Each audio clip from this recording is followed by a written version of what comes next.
দর্শক, হঠাৎ করে শাহবাগ মোড়ের একাংশ অবরোধ করেছেন জুলাইয়ে আহত যারা রয়েছেন সেই ছাত্র জনতাদের একাংশ, এবং একাংশে অবরোধের কারণে কিন্তু এই অংশের যানজট কিছুটা মাত্রাতিরিক্ত ভাবে দেখা যাচ্ছে। দর্শক, একই সাথে আমরা দেখতে পাচ্ছি যে অনেকেই কিন্তু এসেছেন ক্রেচে ভর করে। অনেকেই আপনারা দেখতে পাচ্ছেন যে শাহবাগ মোড়ের যেই বঙ্গবন্ধু শেখ মুজিব মেডিকেল, যেটি বর্তমানে বাংলাদেশ মেডিকেল বিশ্ববিদ্যালয়, সেই মোড়টিতে কিন্তু, সেই সংলগ্ন মোড়টিতে কিন্তু তারা অবরোধ করেছেন এবং অবরোধ করে তারা কিন্তু রাস্তায় বসে পড়েছেন।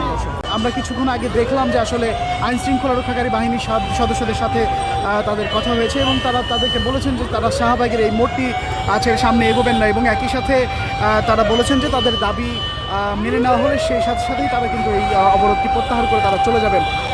দর্শক, আমরা আপনাদেরকে আরও একটি বিষয় জানিয়ে রাখি যে যেই জুলাই আহতদের জন্য যে 4টি ক্যাটাগরিতে ভাগ করে দেওয়া হয়েছিল, সেই 4টি ক্যাটাগরি তারা সেই বিষয়টিতে কিন্তু তারা দ্বিমত পোষণ করছেন, এবং একই সাথে তারা বলছেন যে ক্যাটাগরি 4টি নয়, ক্যাটাগরি 2টি হতে হবে, এবং এ ক্যাটাগরি এবং বি ক্যাটাগরি। এ ক্যাটাগরিতে যারা রয়েছেন একেবারে যাদের অঙ্গহানি হয়েছে, যারা দৃষ্টিশক্তিহীন হয়েছেন, যারা চলতে পারেন না, এমন যারা আহত রয়েছেন তাদের জন্য এ ক্যাটাগরি, এবং যারা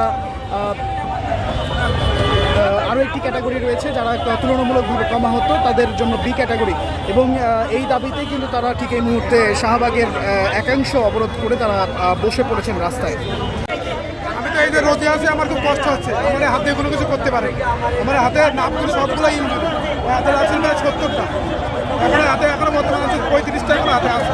কিন্তু স্যার আমাদের বলছে 2টা ক্যাটাগরি, কিন্তু কিছু দালাল এখানে যোগ করে বলছে যে ক্যাটাগরি হবে 3টা, সি হলে যাতে সি।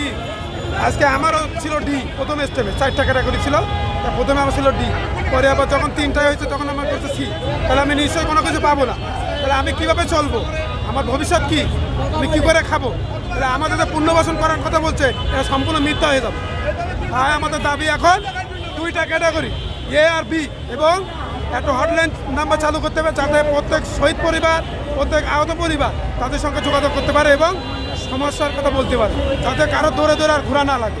আজকে দীর্ঘ 6 মাস এইভাবে রাস্তায় আজকে দীর্ঘ 6 মাস রাস্তায় ঘুরতে ঘুরতে 50,000 টাকার বেশি আমার গাড়ি ভাড়ায় গেছে।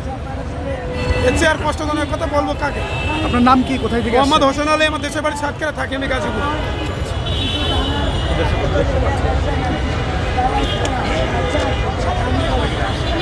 এখনো প্রশাসন আমাদের সাথে তারা মিউচুয়াল করতে চাচ্ছে, কিন্তু আমরা চাই আমরা কোনো প্রশাসনের সাথে আমরা মিউচুয়াল করব না, একমাত্র উপদেষ্টা মণ্ডলীদের সাথে মিউচুয়াল করব।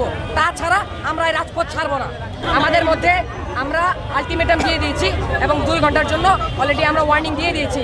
আমাদের কথা যে আমাদের সাথে যদি সেটেল আউট আমাদের যদি বিষয়টা যদি তারা সলভ করতে চায়, একমাত্র পারবে ডক্টর মোহাম্মদ ইউনূস, তারপর স্বাস্থ্য উপদেষ্টা।